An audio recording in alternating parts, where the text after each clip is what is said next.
कहते हैं कि जब किसी व्यक्ति को किसी घटना में अन्याय का अनुभव होता है तो वह घटना उसके अंदर को झकझोर देती है। समस्त जगत उसे अपना शत्रु प्रतीत होता है।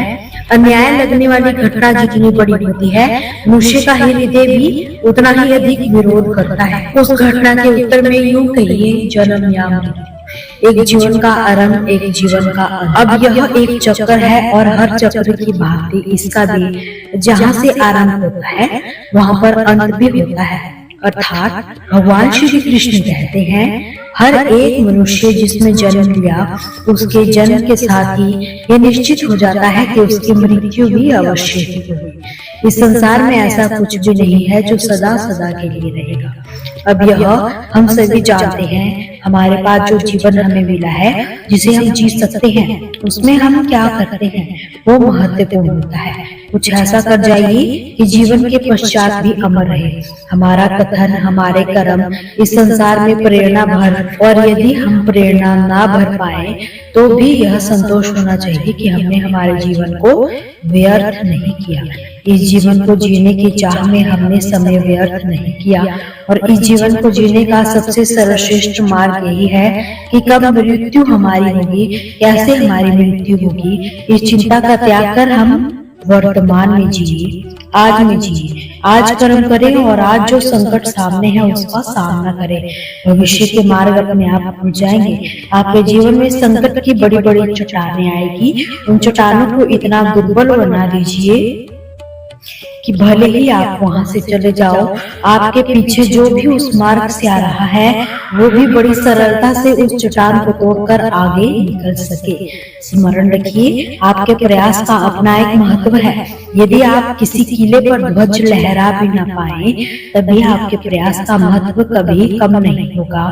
तो प्रयास करते रहिए। भगवान श्री कृष्ण कहते हैं कि बालपन से मैं भी यही करता चला आया हूँ और इसीलिए सब मुझे गोपाल भी कहते हैं। किंतु गोपाल बन के मैंने एक अमूल्य सीख प्राप्त की।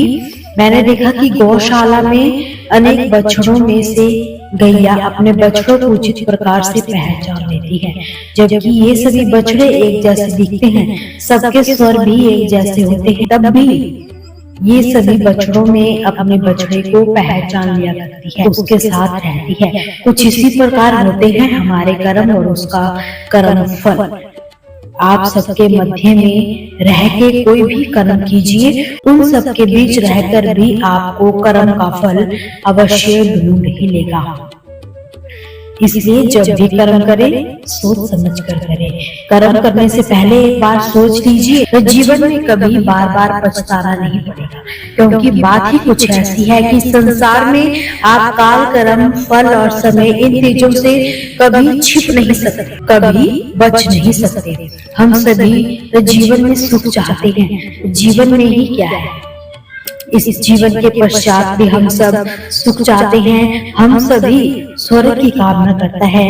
तो भी बड़ी सरल सी बात है, यदि आपको स्वर्ग प्राप्त करना है तो पहले मृत्यु प्राप्त करनी होगी। अब प्राण दोगे ही नहीं तो स्वर्ग प्राप्त भला कैसे होगा।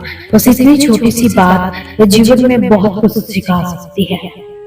यदि आपका कोई लक्ष्य है, मनोवंश स्थान है, कोई बड़ा कार्य आप करना चाहते हैं तो सब होगा, किंतु केवल कामना करने से नहीं, आपको उसके लिए कर्म करना होगा। निरंतर प्रयास, परिश्रम, मार्ग ढूंढने होंगे, आगे बढ़ना होगा। कभी असफलता मिलेगी तो उसका सामना भी करना होगा, संकटों का सामना करना होगा, भीतर से अपनी शक्ति को भी बढ़ाना होगा। तभी आपको अपना लक्ष्य मिलेगा, मनोवांछित फल प्राप्त होगा। महानदी गंगा एक बूंद से आरंभ होती है पर धीरे धीरे बढ़ती है, चट्टानों से चोट खाती है, रुकती नहीं और आगे बढ़ती जाती है, तब जाके ये महानदी गंगा बनती है। इसीलिए परिश्रम कीजिए, लक्ष्य को प्राप्त कीजिए। दोस्तों, आपसे फिर मुलाकात होगी श्री कृष्ण के अनमोल विचारों के साथ। हमसे जुड़े रहने के लिए हमारे चैनल को सब्सक्राइब जरूर कीजिए। वीडियो को लाइक और शेयर करना बिल्कुल भी न भूलिए। कमेंट सेक्शन में जय श्री कृष्ण जरूर लिखिए।